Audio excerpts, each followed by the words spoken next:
नमस्कार दोस्तों, आपके साथ मैं हूं आदेश सिंह राठौर। आज उस सवाल के बारे में बात करेंगे जो करोड़ों मजदूरों के मन में बार बार उठ रहा है। ई श्रम कार्ड बनवाया है तो फायदा कब से होगा, आखिर इसका फायदा मिलेगा कब? अगर आपके मन में भी यही सवाल है तो इस वीडियो को आपको आखिर तक जरूर देखना है और आगे ई श्रम कार्ड से जुड़ी हर जानकारी पाने के लिए चैनल को सब्सक्राइब भी कर लेना है। कब और कैसे ई श्रम कार्ड धारकों को मिलेगा इसका असली फायदा, और क्यों अभी तक ये कार्ड सिर्फ डेटाबेस तैयार करने की प्रक्रिया में है, यानी कि सिर्फ जानकारी और आपके डेटा इकट्ठी की जा रही है, बाद में बहुत फायदा है। ई श्रम कार्ड क्या है और क्यों बनवाया गया, सबसे पहले उस पर बात कर लेते हैं।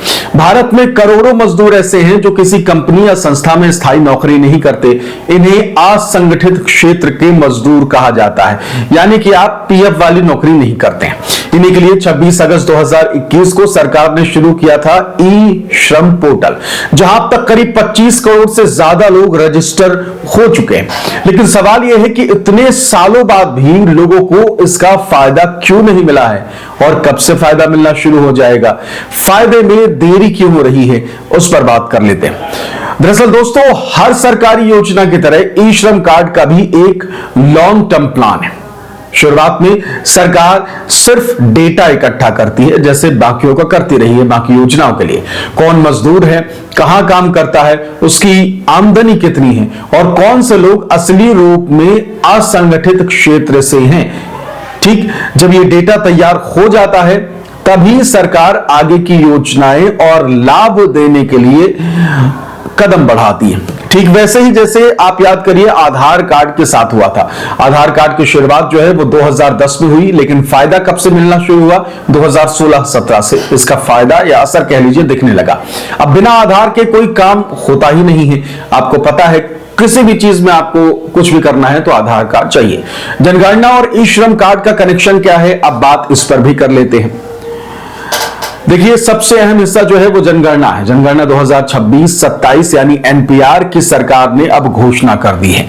1 अक्टूबर 2026 से इसकी शुरुआत 4 राज्यों में होगी और इसमें जो शुरुआत में गणना होगी वो होगी हिमाचल प्रदेश, जम्मू कश्मीर, लद्दाख और उत्तराखंड। और फिर 1 मार्च 2027 से ये पूरे देश में लागू हो जाएगा, जनगणना शुरू हो जाएगी। इस जनगणना में सरकार ये पता लगाएगी कि कौन गरीबी रेखा के नीचे है यानी कि बीपीएल में है, कौन गरीबी रेखा के ऊपर है यानी कि एपीएल में है, किस वर्ग के लोग आर्थिक रूप से कमजोर हैं और कितने लोग ई श्रम कार्ड धारक हैं, यानी कि कार्ड बनवाया है।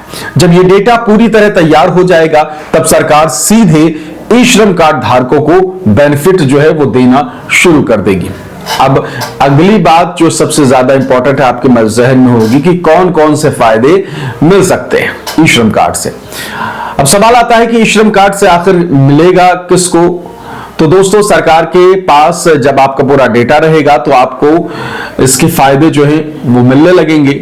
कई बड़े फायदे हैं, जैसे आयुष्मान भारत कार्ड के तहत 5 लाख तक का मुफ्त इलाज जो है वो मिलेगा।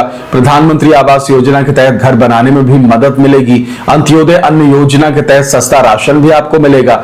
वृद्धा पेंशन, विकलांग पेंशन और विधवा पेंशन, और भविष्य में रोजगार और स्किल डेवलपमेंट की योजनाओं में भी आपको प्राथमिकता दी जाएगी। तो इतने फायदे जो है आपको होंगे, यानी सरकार ई श्रम कार्ड वालों को एक अलग समूह के रूप में मानने जा रही है। एक नई श्रमिक पहचान के तौर पर इसे बनाया जाएगा, जिससे कि फायदा सिर्फ उन लोगों का हो जो असल में मायने रखते हैं। अब धैर्य रखना होगा आपको, तभी फायदा मिलेगा।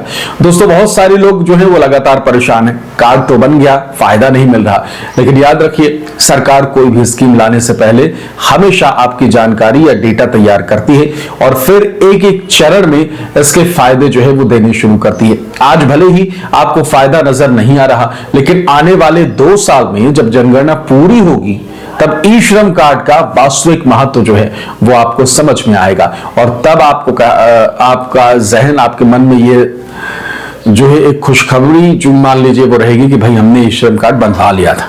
अगर आपने ई श्रम कार्ड बनवाया है तो आप सही दिशा में हैं। सरकार धीरे धीरे उस डेटा को जनगणना से भी जोड़ रही है और जैसे ही पूरी रिपोर्ट तैयार हो जाएगी तो ई श्रम कार्ड धारकों को सीधा लाभ मिलना जो है वो शुरू हो जाएगा, फायदा मिलना शुरू हो जाएगा। इसलिए अगर किसी ने अब तक नहीं बनवाया है ई श्रम कार्ड तो तुरंत जाकर बनवाइए, क्योंकि लॉन्ग टर्म में आने वाले समय में इसका फायदा जो है वो आपको बहुत ज्यादा मिलने वाला है। क्योंकि कल जब इसका फायदा सबको मिलेगा तो आप खुद कहेंगे कि हम तो भाग्यशाली थे कि हमने समय पर ई श्रम कार्ड बनवा लिया। और जब सबको लाभ मिल रहा होगा और आपको नहीं मिलेगा, अभी आप सोचेंगे कि भाई नॉर्मल चीज है, और बाद में आप पछताएंगे, क्योंकि हमने कई योजनाओं में ऐसा देखा है। अगर आपको ये जानकारी उपयोगी लगी हो तो वीडियो को लाइक करें, शेयर करें, कमेंट करके अपना सवाल जरूर पूछिए और चैनल को सब्सक्राइब कर लीजिए। यहां आपको सटीक जानकारी जो है वो ई श्रम कार्ड की या बाकी जो भी जानकारियां होती हैं आप सभी के लिए